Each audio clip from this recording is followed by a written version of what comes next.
concerns do you have about deepening economic ties with India, given the past allegations of political interference? So, just to give this context, 1 year ago, the RCMP and senior government officials told us that Indian officials had to be taken out of Canada, removed, because they were involved in criminal activities, including assassinations, in an ongoing criminal wave across Canada. So what's changed a year later?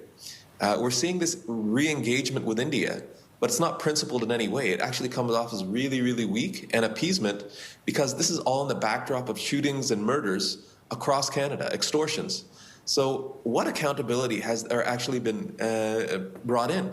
So our Prime Minister seems to be selling out Canadians when he's doing this re-engagement. What would you like to see happen then before Canada moves ahead with a trade relationship with India? So the National Post a couple weeks ago released a briefing note that the Prime Minister received before his first engagement with Prime Minister Modi. And it said that Canada can only re-engage when there will be public accountability measures. And we haven't seen any public accountability measure. In fact, the new High Commissioner to Canada from India has said that India is not responsible for anything.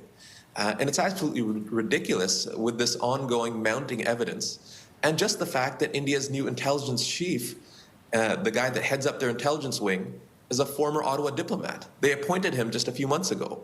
So, I mean, you can't speak through both sides of your mouth. You can't square that circle, as it were. But the Prime Minister says you can be both. You can have a relationship. It may be imperfect, but we can still have a trade relationship that would benefit both countries. So what do you think our government should be doing to prevent further violence and foreign interference, Balpreet?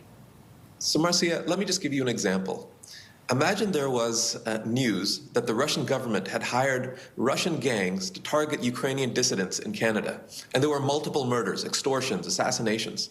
Would we treat that as just a minor irritant and we'd welcome the President Putin here?